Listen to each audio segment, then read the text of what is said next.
Hello. तो जिसने मेरे चैनल को सब्सक्राइब किया हुआ है वो किए रखें, और जिन्होंने नहीं किया वो करें, और मुझे ज़्यादा से ज़्यादा व्यूवरशिप दें, क्योंकि यार माड़े बंदे ਨੂੰ ਵਿਤਲਾ ਉਹ ਕਿਸੇ ਦਾ नज़रिया को थोड़ा मुख्तलिफ ही होता है, तो शायद ਤੁਹਾਨੂੰ फ़ायदा भी हो आगे जाके। वैसे भी तुमने काफ़ी लल्लू पंजुओं को ऊपर ले आए हो, तो एक लल्लू पंजू और सही, शायद ये लल्लू पंजू यसु पंजू ना हो जाए। तो हमारे मुल्क पाकिस्तान में फैंटेसीज़ बड़ी बिकती हैं, और सबसे ज़्यादा फैंटेसीज़ हमारे मुल्क में जो बिकती हैं वो है इसराइल के बारे में। इसराइल को बड़ा बढ़ा चढ़ा के बोला जाता है, और इसराइल ये ऐसे कर देगा, इसराइल के प्लान्स ये हैं, इसराइल के प्लान्स वो हैं। भाई प्लान तो हर बंदे के होते हैं, मेरे भी प्लान्स हैं, किसी मुल्क के भी प्लान्स होंगे, पाकिस्तान के भी प्लान्स हैं, सियासतदानों के भी प्लान्स हैं, आर्मी के भी प्लान्स हैं, जस्टिस के भी प्लान्स हैं। यानी कि प्लान्स हर बंदे के होते हैं। जिस बंदे के प्लान नहीं होते वो बंदा जीवित नहीं होता, वो मुर्दा होता है भाई। तो हमारा एक चैनल है बड़ा फैंटेसीज़ को फ़रोख्त करता है, स्पेशली अबाउट इसराइल। तो ये है हकीकत टीवी। हकीकत टीवी ने थंबनेल लगाया हुआ है, ये है ये लो जी, ग्रेटर इसराइल का पहला तोहफ़ा। हम इसराइल ने मुनाज़र जारी कर दिए, हम आ रहे हैं, तैयार है ना, मार्का अजीम शुरू होने जा रहा है। रहीम अस्सलाम वालेकुम। इस वक्त की मौजूदा सूरत हाल बड़ी ही अजीबोगरीब और ख़तरनाक इस वक्त हो चुकी है। ये आपकी स्क्रीन पर जो मनाजिर चल रहे हैं इनको ज़रा गौर से देखिए। इसराइल ने ये मनाजिर जारी किए हैं। अच्छा, मैं इन यूट्यूबर से बड़ा हैरान होता हूँ, इनके मिलियंस ऑफ सब्सक्राइबर्स हैं, लेकिन इन बंदों को बात करने की ज़रा से भी तमीज़ नहीं है। भाई ये यार तुम्हारी क्या, ये मनाजिर जो तुम दिखा रहे हो, इन मनाजिर से हमने क्या लेना देना? मुझे बताओ ज़रा। अमेरिका कितनी देर तक तुम्हारे अफ़गानिस्तान में रहा है? अमेरिका कितनी देर तक इराक़ में? अभी भी इराक़ अमेरिका के होल्ड में है, ठीक है। उसके बाद यमन है, हर जगह पे अमेरिका ने बमबारी की है, हर जगह पे अमेरिका ने कब्ज़ा किया है। वहाँ के कुदरती जो ज़खायर हैं उनको अपने कंट्रोल में किया, उनको यूज़ किया, उनको इम्पोर्ट किया है। तो अमेरिका का तुम्हें डर नहीं है? यानी कि अमेरिका ने इतनी ज़्यादा तबाहियाँ की हैं मुसलमानों के ख़िलाफ़, तो अमेरिका का तुम्हें इतना ज़्यादा वो पैनिक नहीं है जितना ज़्यादा तुम्हें पैनिक इसराइल का है जी। इसराइल का देखो ज़रा, इन लोगों ने यहूदियों के प्रोपागेंडा को इतना ज़्यादा फैला दिया है, इतना ज़्यादा पैनिक कर दिया है पब्लिक को, स्पेशली पाकिस्तान के मुसलमानों को इतना ज़्यादा इन लोगों ने पैनिक कर दिया है कि वो पता नहीं, वो सोच बैठे हैं कि पता नहीं इसराइल की चीज़ है यार, इसराइल की चीज़ है, इसराइल है की चीज़ है। मतलब कि छोटी सी तादाद है इसराइलियों की, और उनको भी बैक कर रहा है अमेरिका की वजह से ये लोग अभी तक सर्वाइव कर पाए हैं, क्योंकि अमेरिका ने इनको हर तरह की एड दी हुई है, इनको हर तरह से प्रोटेक्ट किया हुआ है। सिर्फ यही वजह है कि इसराइल इस वक्त बचा हुआ है, इसके अलावा और कोई वजह नहीं है। अपने दम पर इसराइल अभी तक सर्वाइव नहीं कर सकता था, कि जिस तरह से अरबों के दरमियान में ये घिरा हुआ मुल्क है ना, और जितना छोटा है ये, अभी तक तो यरूशलेम पर मुसलमानों का झंडा, फ़लस्तीन का झंडा लग जाना चाहिए था। इसके बचने की वजह सिर्फ यही है कि इसको अमेरिका की सपोर्ट हासिल है, और साथ ही साथ पूरे यूरोप की सपोर्ट हासिल है। लेकिन मानना पड़ेगा, हकीकत टीवी ने भी इसराइल को यूज़ करके बड़ा कमाया है, और पाकिस्तान के और भी कई जो इस्लामिस्ट बनते हैं उन्होंने भी बड़ा कमाया है इसराइल का नाम बेच के। और उन्होंने कहा है कि 57 इस्लामिक मुल्कों को पैगाम है कि ज़रा ये देखिए किस तरह हमने शाम की एयरफोर्स को तबाह किया है, शाम की नेवी को तबाह किया है, और हमने 48 घंटों के अंदर पूरे शाम का सफाया कर दिया है। ये इसराइल ने सफाया किया है शाम का 48 घंटों के अंदर। ये इसराइल ने सारा कराया है। और तेरी अकल नहीं काम करती बंदे तेरी अकल नहीं काम करती। इसराइल ने कैसे सफाया कराया? इसराइल तब एंटर हुआ है शाम में जब बशारुल असद ईरान भर के चला गया है, और बागियों ने कंट्रोल हासिल कर लिया है। बागियों की मौजूदगी में ही इसराइल ने एंट्री ली है, और उसने ये बहाना बना के एंट्री ली है कि हमें यहाँ से हमास के जो मुज़ाहमती ग्रुप्स हैं उनसे ख़तरा है, तो हम अपने डिफेंस के लिए जो शामी एयर बेसिस हैं, जो नेवल बेसिस हैं, उनको हम तबाह कर रहे हैं, उनके स्ट्रक्चर को तबाह कर रहे हैं। भाई ये भी एक सोचने वाली बात है यार, बागियों का जहाँ इतना कंट्रोल था उन्होंने इजरायली फ़ौज को घुसने क्यों दिया? ये एक हैरानगी वाली बात है, ये हैरानगी वाली बात ज़रूर है, लेकिन कैसे यार? मतलब एक मुल्क में एक सिविल वॉर शुरू हुई है और बागियों ने पूरी सल्तनत पे, पूरे मुल्क पे कब्ज़ा कर लिया है, उसके बावजूद भी कोई फॉरेन पावर आके उस मुल्क में घुस जाए, ये तो भाई सीधा सीधा प्लान है। और साथ साथ तुम्हें यह भी बताना चाहिए ना कि उस मुल्क में, शाम, सीरिया में और कौन कौन घुसा हुआ है। अमेरिका भी घुसा हुआ है, रशिया भी घुसा हुआ है, तुर्की भी घुसा हुआ है, जो मुस्लिम मुस्लिम बिरादर मुल्क है, मुस्लिम बिरादर मुल्क। सऊदी अरब भी घुसा हुआ है, जो मुस्लिम बिरादर मुल्क है। ईरान भी घुसा हुआ है, जो मुस्लिम बिरादर मुल्क है। और उसके बाद अमेरिका भी घुसा हुआ है। पता नहीं और कौन कौन से भी जिनका पता है हमको, जिनका नहीं पता है। इतने ज़्यादा लोग घुसे हुए हैं उस मुल्क में, इतने ज़्यादा मुल्क उसमें इन्वॉल्वमेंट है। और उस मुल्क में हमारे मुसलमान ममालिक की भी जो है किसी न किसी तरह से शमूलियत है, उन सबको नज़रअंदाज कर रहा है। ये हमारा जो हकीकत टीवी वाला प्यारा सा नन्ना सा मुन्ना बच्चा है, जो असल में नन्ना मुन्ना बच्चा है, इसको सिर्फ इज़राइल नज़र आ रहा है। इसको ये नज़र नहीं आ रहा कि मुसलमान आपस में किस तरह बटा हुआ है। ये यूनाइट नहीं है, ये एक दूसरे को तोड़ रहे हैं। ठीक है, प्रॉक्सीज को पैसा दिया सऊदी अरब ने, सऊदी अरब भी उसमें है, तुर्की भी है, तुर्की का बॉर्डर साथ लगता है, अरबों के बॉर्डर एक दूसरे के साथ लगते हैं। उस सब के बावजूद भी जो है ना इतना कुछ हो रहा है, लेकिन इन लोगों ने असाद रजीम को सपोर्ट नहीं किया, इन्होंने बागियों को सपोर्ट किया है। बागियों ने पूरा मुल्क अपने कब्ज़े में कर लिया हुआ है, और जहाँ नेचुरल रिसोर्सेज हैं वहाँ अमेरिका की पहुँच है। वो इलाका सारे के सारा अमेरिका ने अपने कंट्रोल में किया हुआ है। इस बंदे को, इस बांदर को ये नज़र नहीं आ रहा, सॉरी यार मेरी लैंग्वेज के लिए, इसको ये नज़र नहीं आ रहा जहाँ कुदरती ज़खायर हैं वहाँ अमेरिका ने उस इलाके को अपने कंट्रोल में रखा हुआ है। ये किस हद तक ख़तरनाक बात है, ये कितना ज़्यादा नुकसान है सीरियन लोगों का, उस मुल्क का कितना बड़ा नुकसान है, ये चीज़ इस बंदे को कतई तौर नज़र नहीं आ रही। और साथ साथ ये बात भी देखो यार, इज़राइल के बॉर्डर के साथ बॉर्डर लगता है जॉर्डन का। जॉर्डन भी एक इस्लामी मुल्क है, ठीक है। उधर नहीं, अब जब से उन्होंने पीस ट्रीटी साइन की है, उसके बाद से लेकर अब तक ना इधर से कुछ हुआ है और ना उधर से कुछ हुआ है। कितनी हैरानगी वाली बात है। जॉर्डन बिल्कुल साथ लगता है सीरिया के, बिल्कुल साथ लगता है। ना उधर एक बॉम्ब शेल गया है इजराइल की तरफ से, ना इधर से कुछ किया है, उधर कुछ भी नहीं हुआ। तो भाई ये बात भी बयान करो ना, ये बात भी बयान करो, उधर क्यों नहीं कुछ हुआ, उधर भी कुछ होना चाहिए था, उधर क्यों नहीं हुआ। ये हैरानगी वाली बात है। इतना लंबा बॉर्डर है जॉर्डन का इजराइल के साथ, उधर क्यों हलचल नहीं हो रही कोई भी, ये मुझे बता दो। ग्रेटर इसराइल जो उसके साथ ज़मीन लगती है वहाँ से ज़्यादा इजी होगा ग्रेटर इसराइल बनना, ना कि अपना नॉर्थ की तरफ। ये नॉर्थ की तरफ जा रहे हैं यार नन्हे मुन्ने बच्चे। और ये असल में जो मनाजिर हैं वो उन्होंने बड़ा क्लियर पैगाम दिया है कि ये ग्रेटर इजराइल के मनाजिर हैं। यानी आप ये सोचें कि हम आपको ये बता रहे हैं कि हम इस तरह मुस्तकबिल के अंदर पहली मरतबा आप समझ। अच्छा, इस बंदे का दोगलापन देखो कितना ज़्यादा है हकीकत टीवी वाले का। ये इसने जो इमेजेस लिए हैं, जो वीडियोस ली हैं, वो किसी और मीडिया से ली हैं, लेकिन इस बंदे ने उन पर अपनी मोहर लगाई। इसका छोटी जहनीत देखो कितनी ज़्यादा। इसने, ताकि इसकी कोई वीडियो यूज़ ना कर ले, इसके इमेजेस को यूज़ ना कर ले, जो इसने मेहनत से हासिल किए हैं वो ठीक है, लेकिन इस बंदे का जहन देखो कितना छोटा है।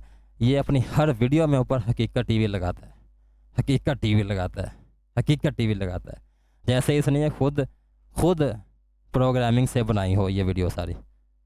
क्या यार इस बंदे की जहनीत है। इसलिए उन्होंने इस लेवल के मनाजिर जारी किए हैं कि जिसमें उन्होंने बताया है कि हम शाम के अंदर क्या कार्रवाई कर रहे हैं और कैसे पूरे के पूरे हमने 8 से 10 मुल्कों को टेक ओवर करना है। अब आप ज़रा अंदाज़ा, वो सारी की सारी बात इसके कान में आके बताई है टेक ओवर करना है। भाई ऑलरेडी पूरा अरब टेक ओवर हो चुका है भाई, अभी भी टेकन ओवर ही है। अभी भी अरब के तमाम ममालिक वेस्ट की गोद में हैं, अभी सारे उनके नन्हे मुन्ने बच्चे हैं, सारे के सारे टेक ओवर हो चुके हैं पहले की। अब टेक ओवर क्या होना रह गया। ये टेक ओवर होना शुरू हुआ था जब इराक में अमेरिका घुसा था, ये तो बहुत पहले हो चुका है टेक ओवर। ये तुम यार, ये बंदा की बंदा है यार, बंदा टेक ओवर कब होना है और कब होना है। इन ममालिक की कोई साख्त बची है, इराक की कोई साख्त बची है, हैं बताओ ज़रा, शाम की और जितने भी ये अरब ममालिक हैं उसके आसपास किसी भी कोई साख्त बची है। जो कुदरती ज़खायर से माला माल थे उनकी कोई पहचान बची है? किसी की भी बची हो? और यार ये बंदा है कि ये करेंगे सारी सूरत हाल में उन्होंने जो बताया है कि कैसे हम तबाही कर रहे हैं, क्या क्या सूरत हाल है। अल्लाह। 1400 हमले शाम में उन्होंने किए हैं 48 घंटों में, 1400 अच्छा। हमले। और आप इमेजिन कीजिए कि उन्होंने कहा कि हमने तमाम केमिकल वेपन्स की फैसिलिटीज तबाह कर दी हैं, सारे मिसाइल्स तबाह कर दिए हैं। भाई हर मुल्क में आर्मी इस तरह ही करती है। फ़र्ज़ कर लो अगर हम इंडिया पे चढ़ाई कर देते हैं, इंडिया के कुछ इलाकों को अपने कंट्रोल में कर लेते हैं, सबसे पहले हम जो हमारी मिलिट्री सोचेगी वो ये सोचेगी कि भाई इनकी फ़ौज हम पर किसी तरह दोबारा हमला ना कर पाए। तो उसने सबसे पहले हमारी फ़ौज ने ये करना है, जो उनकी आर्मी फैसिलिटीज़ हैं, जो उनकी एयर बेस है, उन सब को वो तबाह करेगी। उनको तबाह करने का मकसद ये होगा कि अगर हम अपनी कार्रवाई कर रहे होंगे तो हमें ये टफ टाइम ना दे सकें, हम पर ना एयर स्ट्राइक कर सकें और ना हम पर कोई केमिकल वेपन से कोई हमला कर सकें। ये तो स्मार्ट स्ट्रेटजी होती है जो आर्मीज़ अपनाती हैं। भाई तू कहाँ रहता है ये बता मुझे। सारी एयरफोर्स को तबाह कर दिए, एयरक्राफ्ट, हेलीकॉप्टर्स, ओए होए। पूरी नेवी तबाह कर दी है, शिप्स हकीकत तबाह टीवी कर देखो दिए, लिखा हुआ है। सबमरीन तबाह कर दिए और तमाम के तमाम एंटी एयरक्राफ्ट सिस्टम्स वो सारे के सारे हमने तबाह कर दिए। अब उन्होंने साथ पैगाम दिया है कि आप ज़रा इंतज़ार कीजिए, अब जो हम करने जा रहे हैं वो आप लोगों के दिल और दिमाग से परे की बात है। अब वो क्या करने के लिए जा रहे हैं ये उन्होंने नहीं बताया। ब्रो मैं यहाँ इसराइल को डिफेंड नहीं कर रहा, मैं इसराइल को कतई तौर पे डिफेंड नहीं कर रहा, लेकिन ये जो बंदा बात कर रहा है ये सिर्फ़ और सिर्फ पैनिक फैला रहा है। ये सिर्फ़ और सिर्फ पैनिक फैला रहा है। ये जो कुछ भी सीरिया में हुआ है ये मुसलमानों की नाअहली की वजह से हुआ है। गवर्नमेंट वहाँ कोई गवर्नमेंट रही नहीं है, वहाँ आमरीत रही है, ठीक है। वहाँ लोग सुकून में नहीं थे, लोगों को आज़ादी नहीं थी किसी भी तरह से। और उस गवर्नमेंट को हटाकर आगे से कोई जो बागियों ने कंट्रोल हासिल किया है उनका भी कोई पता नहीं। ये बिल्कुल वो हमारे साथ जो अफ़गानिस्तान है ये वही वाली सूरत हाल है जहाँ पर इंटरनेशनल पावर्स ने अपने इंटरेस्ट देखे हैं और वहाँ कूद गई हैं, सिर्फ़ और सिर्फ वहाँ के हुक्मरानों की नाअहली की वजह से। तो सबसे पहले नाअहली दूर होनी चाहिए। इस वक्त सिवाय चंद एक के हर मुस्लिम ममालिक, हर मुस्लिम कंट्री में जो हकूमती सतह पर नाअहली है ना वो तो पीक पर है, सिवाय चंद एक दो मुल्क के। वरना तो पूरे के पूरे मुसलमान जो सल्तनतें हैं सारी की सारी करप्शन में डूबी हुई हैं। सानू ही पा के विच पाई, असी बाहर नहीं जाएंगे, ठीक है। इस वक्त डाउनफॉल चल रहा है, डाउनफॉल इखलाकी लिहाज से भी, अकली लिहाज से भी और मजहबी लिहाज से भी, हर तरह से पस्ती की तरफ ये कौमें डूबी हुई हैं। और पता नहीं ये इनमें आसार भी नज़र नहीं आ रहे, हम सब में ये आसार भी नज़र नहीं आ रहे कि कभी हम पुश बैक भी करेंगे। क्योंकि अभी तक जो हमारी प्रायोरिटीज़ नज़र आ रही हैं वो है सिर्फ हम अपने ही सिर्फ मफाद को प्रोटेक्ट करते हैं, अपने अलावा हमें किसी की नहीं पड़ी। जो एक मजमूई कौम के तौर पर हमें अपना रद्द-ए-अमल देना चाहिए था वैसा नहीं है। जैसे सारे के सारे ईसाई इकट्ठे हो चुके हैं, वो उन्होंने अपनी एक नेटो एक फ़ौज बनाई है ताकि किसी एक मुल्क पे कोई दूसरा मुल्क हमला करे तो वो सारे के सारे जो जितने भी कंट्रीज़ हैं यूरोप के, उनकी आर्मी उस मुल्क पे अटैक कर देगी। उन्होंने अपने आप को इतना सिक्योर किया हुआ है। लेकिन दूसरी तरफ हम मुसलमान हैं, हम मुसलमान एक दूसरे को देख के खुश नहीं हैं। वो तो ये डाउनफॉल ही है फिर हमारी नाअहली है जिसकी वजह से ये सब हो रहा है। यानी इस सारे मामले पर वो गालिबन एक चीज तो बड़ी तय हो गई है कि अब वो पूरी तरह एक कोई बड़ा हमला करने वाले हैं जिसमें गालिबन वो ये काम करेंगे कि शाम के अंदर जितने भी लोग हैं वो अपने अपने इलाके छोड़कर दूसरे इलाकों में जाकर बसेंगे। और इस सारे मामले पर एक बड़ी अजीबोगरीब सूरत हाल पैदा हुई है कि तुर्की इस वक्त शाम के अंदर तकरीबन 50 लाख के करीब शाम के मुहाजिरीन वहाँ पर मौजूद है, उनको वो भेज रहा है घर। अब वो जब घर जा रहे हैं तो वो पुरानी जगहों को भी लौट रहे हैं। तो इस सारी सूरत हाल में वो कह रहे हैं कि हम इनका सफाया करेंगे, तो हमने तो इनको वापस यहाँ से निकालना है, तो ये वापस भेजे, इसका मतलब वो इलाके हम छोड़ नहीं सकते। तो यहाँ पर वो कह रहा है कि हमने गजा जैसा हाल करने के लिए जा रहे हैं। यानी ये तो बात तय है, अगर किसी दुश्मन मुल्क को किसी दूसरे की सरजमीन में घुसने का मौका मिले, अगर उसको प्लेट में रख के बिरयानी दी जाए तो बंदा मना तो नहीं करेगा, वो तो घुसने की कोशिश करेगा। तो उस वक्त इजरायली आर्मी ने एक मौका देखा कि भाई इधर अभी कोई इधर कोई अभी इंतज़ामिया नहीं बैठी है, तो यही बेहतरीन मौका है, इन्फिल्ट्रेट करें, अंदर घुसे मुल्क के, और मुल्क के अंदर घुस के अपने जो मफादात हैं उनको हम पूरा करें। जिनमें से एक मफाद उनका ये है कि उन्होंने अपनी मिलिट्री बेस एक इलाका मुख्तस कर लिया हुआ है, अपना एक इलाका उन्होंने बना लिया हुआ है कि हम और इन्होंने बहाना ये दिया हुआ है कि हम अपने आप को डिफेंड करने के लिए इधर एक चेक पोस्ट टाइप बना रहे हैं, इधर अपनी बेस बना रहे हैं ताकि हमास के लोग हमारे मुल्क पर कोई हमला ना कर सकें। ये इन्होंने जवाब पकड़ के वहाँ एंट्री हासिल कर ली हुई है और साथ ही साथ उन्होंने अपने मकासद को हासिल करने के लिए वहाँ पर जो सारी बेसिस थी उनको तबाह कर दिया, उनके इंफ्रास्ट्रक्चर को तबाह कर दिया है। और ये एक अलार्मिंग सिचुएशन तो है, ये एक अलार्मिंग सिचुएशन तो है, लेकिन साथ ही साथ ये एक नाअहली भी है पूरी मुस्लिम उम्मा की तरफ से, और बहुत बड़ी नाअहली है। और ये नाअहली हमें हर तरफ नज़र आ रही है। कोई भी मुल्क इस वक्त अगर सऊदी अरब में भी कोई घुस जाएगा ना, तो सऊदी अरब को भी कोई डिफेंड नहीं कर पाएगा, सऊदी अरब को भी कोई डिफेंड नहीं कर पाएगा, क्योंकि हम सारे अपने अपने अपने मसाइल में उलझे हुए हैं। हमारा एक का नहीं है भाई जान, एक का नहीं है। जो एक का ही नहीं होना है तो फिर भगवान छितर ही पहने ने छितर पै रहे ने भगवान जी। तो इधर जो इस वक्त हमारे मुल्क के जो हालात है ना, वो भी कोई ज़्यादा इतने बेहतर नहीं है। इधर भी मईशत कोलैप्स हो चुकी है, इधर भी नाअहली बहुत ज़्यादा है, बहुत ही ज़्यादा। करप्शन तो बहुत ज़्यादा अरूज पर है।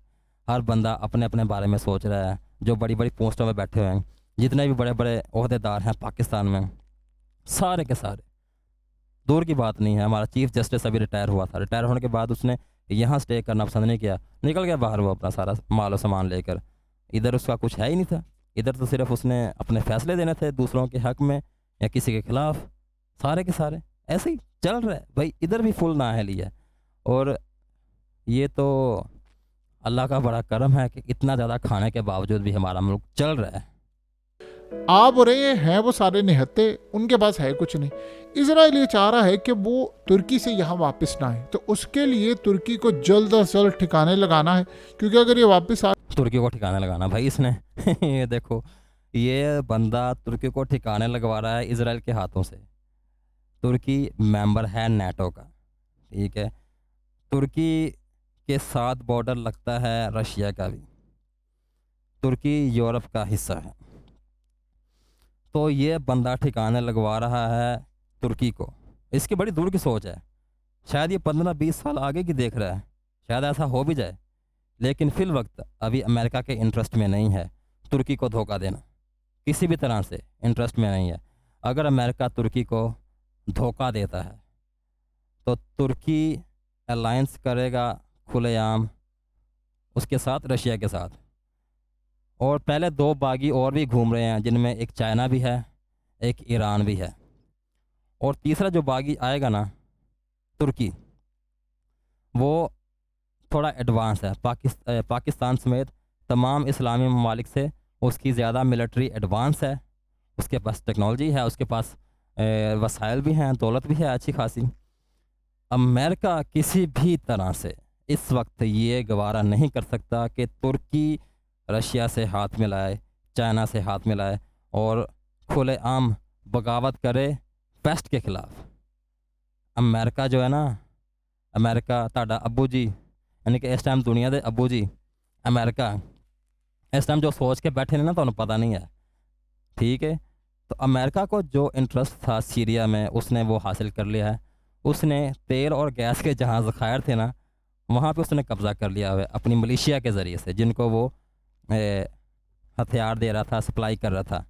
उस इलाके पर अमेरिका ने अपना कंट्रोल रखा हुआ है। हाँ जी, थोड़ी इतलास ते और ये बात भूल जाओ बिल्कुल ही कि तुर्की को इजराइल लम्हा पा सकता है, एक कभी नहीं हो सकता, ठीक है। तुर्की के पास एक आर्मी है जो ऑर्गेनाइज्ड आर्मी है, वो लल्ली पंजी आर्मी नहीं है जिस तरह की ईरान की आर्मी है, जिस तरह की बाकी अरब मुल्कों की आर्मी है। लल्लू पंजू नहीं है की, ठीक है। वो एडवांस्ड आर्मी है, उनके पास जो इक्विपमेंट हैं वो भी एडवांस्ड हैं, पाकिस्तान से भी ज़्यादा एडवांस है उनके पास इक्विपमेंट। तो बांगड़ू, तू ये जो अपने 25-20 साल वाली अपनी पेशन गोइयाँ कर रहा है ना, वो तब की तब देखी जाएगी। फ़िलहाल अभी तुर्की को इसराइल लम्बे नहीं पा सकता भाई, ठीक है। अपनी गलत फहमी दोनों काट दे। तो ये अभी पिक्चर अभी धुंधली सी है सीरिया को लेकर और इसराइल को लेकर। अभी ये 1 माह तक या 3 माह तक जब तक यहाँ गवर्नमेंट नहीं तश्कील पाती तब तक कुछ वाजे नहीं है। तो पहले से असेसमेंट दे देना और पहले से ही लोगों में खौफो हरास फैला देना, ये रिपोर्टिंग नहीं है, ये तुम्हारा जर्नलिज्म नहीं है भाई। अच्छा, इस तरह का जर्नलिज्म हरगिज़ भी नहीं होना चाहिए। अगर तुम्हारे पास कॉन्क्रीट एविडेंस हैं, अगर तुम्हारे पास सबूत है तो फिर वो बात अलग है। अगर तुम अपनी असेसमेंट में बता रहे हो, तुम जो तुम्हारे पास जो कोई पुराना कोई तुम्हारे पास कोई किसी का लिखा हुआ तुम्हारे पास है, तुम उसके मुताबिक कह रहे हो कि ग्रेटर इसराइल बनेगा, तो ये तो भाई असेसमेंट ही है और ये बातें ही हैं, ठीक है। इसराइल ऑलरेडी टेक ओवर कर चुका है तमाम अरबों को। जब अरब इसराइल वॉर हुई थी, सारे के सारे अरब एक तरफ थे, इसराइल एक तरफ था। अकेला इसराइल उधर विक्टर हुआ था, उसने कामयाबी हासिल की थी। तो टेक ओवर तो तब का हो चुका है मेरे भाई। उसके बाद कोई अरब पास लगा? कोई भी अरब पास लगा इसराइल के? टेक ओवर कब का हो चुका है? ये जो तू बातें सुना रहा है ना, ये तेरी बातें बिक रही हैं और तू लोगों को बेच भी रहा है। तो खौफ और हरास नहीं फैलाना चाहिए, खौफ और हरास नहीं फैलाना चाहिए। और मैंने ये देखा है इंडियन न्यूज़ चैनल पे, वो तो इसराइल की खबरें ऐसे देते हैं जैसे इसराइल उनका अब्बू है। मतलब कि ऐसे यार, इंडियंस बड़े एक्साइटेड होते हैं जब इसराइल की खबर आती है। इसराइल ने बम्बार्डमेंट कर दी कहीं पे मुसलमान इलाकों पर, या फिर कहीं पे उसने कंट्रोल हासिल कर लिया। तो इस तरह से उनका मेन स्ट्रीम मीडिया उस खबर को देता है कि जिस तरह इसराइल उनका अब्बू है, और इसराइल की बड़ी उठाते हैं ये इंडियंस। सही बात है, बहुत उठाते हैं, ये भी गलत बात है, गलत बात है। अपने इंटरेस्ट को देखो, तुम्हारे इंटरेस्ट क्या हैं। हर मुल्क को अपने अपने इंटरेस्ट के मुताबिक ही बात करनी चाहिए। इंडिया को भी इंटरेस्ट है, इंडिया एक तरफ न्यूट्रल भी है और साथ ही साथ इसराइल के साथ भी है। तो भाई ये जो जोग्राफियाई सियासत है ना, ये बड़ी कॉम्प्लिकेटेड है। मैं आजकल यही देख रहा हूँ, मेरा दिमाग ख़राब होता है भाई। मैंने समझ नहीं दी मैं वीडियो किस तरह की बनावा, किस तरह की ना बनावा। तो ठीक है, ये एक बहुत कॉम्प्लिकेटेड गेम्स हैं जो इनके लिए थिंक टैंक्स होते हैं। मुल्कों की हुकूमतों के पास ना थिंक टैंक होते हैं जो कि हम लैक करते हैं। हमारे पास कोई थिंक टैंक नहीं है। अब हम लोगों को नहीं पता कि अमेरिका इस सीरिया की वॉर में क्या गेम प्लान कर रहा है। जो भी गेम प्लान किया अमेरिका ने, वो बहुत बड़ी गेम प्लान की है और उसमें कामयाबी हो चुका है, क्योंकि रेबल्स को वो सपोर्ट कर रहा था। बागी जीत भी गए हैं। अब पता नहीं कि अमेरिका ने आगे का क्या प्लान बनाया हुआ है।